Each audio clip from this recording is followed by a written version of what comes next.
Solo menyimpan banyak gedung-gedung tua bersejarah yang masih aktif digunakan sebagai kantor-kantor kedinasan, dan salah satunya yang akan Wani Angas bahas kali ini adalah salah satu gedung tua yang ada di pinggir Jalan Selamat Riyadi, yaitu kantor B2 TPH Surakarta. B2 TPH ini adalah singkatan dari Balai Benih, Tanaman Pangan, dan Hortikultura wilayah Surakarta, di mana kantor ini berada di pinggir Jalan Selamat Riyadi, dekat dengan rumah sakit. Dan ada apa di dalamnya? Kita simak sama-sama ya. Ya, dari cerita-cerita orang yang bekerja di Balai Benih, Tanaman Pangan, dan Hortikultura atau disingkat B2 TPH ini, banyak kesaksian-kesaksian yang menceritakan hal-hal kejadian-kejadian mistis yang ada di sana. Ada beberapa kejadian. Yang pertama dari kesaksian salah satu mantan penjaga yang sekarang menjadi pegawai front office-nya. Dulunya dia sebagai penjaga dan sering tidur di situ. Pada suatu malam saat dia berjaga, dia tidur di lantai beralaskan karpet, dan itu ada di ruangan depan atau bisa dibilang ruang tamu, ruang menerima tamu di kantor tersebut. Lagi asik-asik tidur, tiba-tiba dari belakang dia dikeloni atau bisa dibilang dipeluk dari belakang saat tertidur oleh sosok berupa kakek-kakek berbaju hitam layaknya pendekar.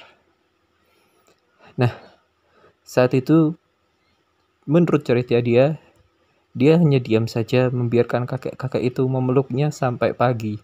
Dan esok hari tiba, kakek-kakek itu wujudnya sudah nggak ada di sampingnya.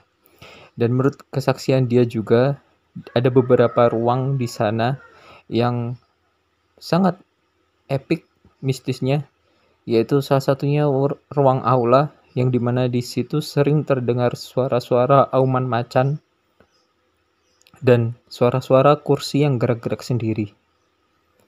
Dan ada juga beberapa kamar yang di belakang dari gedung tersebut yang ya memang hawanya hawa-hawa mistis, hawa-hawa singgup sudah terasa dari kamar-kamar yang ada di belakang tersebut. Karena kamar-kamar tersebut memang lama kosong dan hanya terisi kalau ada tamu dari jauh yang berkunjung ke kantor tersebut untuk melakukan perjalanan dinas mungkin. Itu salah satu kesaksian dari penjaga yang sekarang bekerja sebagai front office di kantor tersebut. Kesaksian yang lain adalah dari penjaga baru yang baru bekerja di situ sekitar 1-2 tahun.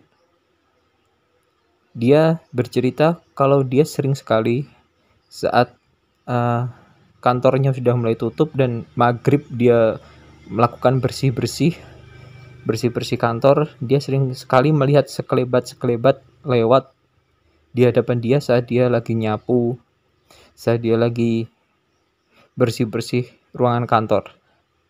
Sering sekali juga dia melihat sesuatu ada di dapur umum yang ada di kantor tersebut, dan juga tentu saja di ruang aula dia juga mendengar suara auman macan dan sering juga kursi bergerak-gerak sendiri. Karena memang dia tidur di situ kalau shift malam, dia berjaga di situ. Ada kamar kecil di samping musola untuk kamar penjaga. Jadi dia tidak menutup kemungkinan dia mengalami hal-hal gaib yang bermacam-macam. Ada juga cerita lain dari penjaga yang lain, di mana hampir sama yang dilihat adalah kakek-kakek berseragam seperti pendekar di ruang depan, dan juga di aula sering terdengar auman suara singa atau harimau lah, hewan buas lah. Dan sering juga kursi-kursi itu bergerak-gerak sendiri. berbunyi-bunyi sendiri seperti itu.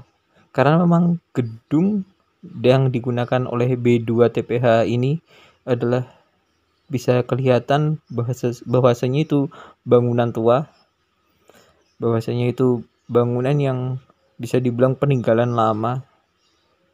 Sangat terlihat dari ornamen-ornamennya juga.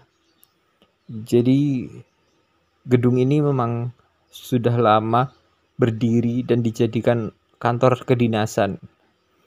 Ya, memang suasana Singup sering juga terjadi, salah satunya di ruang kepala. Ruang kepala dari BPTPH Surakarta ini sedikit sekali yang berani untuk masuk ke dalamnya saat ruangan itu dalam keadaan kosong. Bahkan penjaga pun juga berpikir 1-2 kali untuk membersihkan ruangan tersebut apabila hari sudah mulai gelap. Tidak jarang bau-bau wangi atau penampakan-penampakan sekelebatan sering terjadi di ruangan tersebut. Entah mengapa apabila kita masuk ke ruangan tersebut dalam keadaan kosong, walaupun AC nyala, kesan Singup, kesan horor tetap ada di ruangan tersebut. Nah, itu tadi salah satu kisah yang mungkin belum pernah dikisahkan oleh beberapa podcaster horor ataupun kisah mistis horor lain, karena memang ini pengalaman yang real diambil dari orang-orang yang bekerja di sana. Terima kasih sudah mendengarkan podcast kali ini. Jangan lupa untuk selalu dukung Wani Angas. Ojo wani-wani, yen kowe wedi, ojo wedi-wedi, yen kowe wani. Wani Angas. Makasih. Ciao. Oke.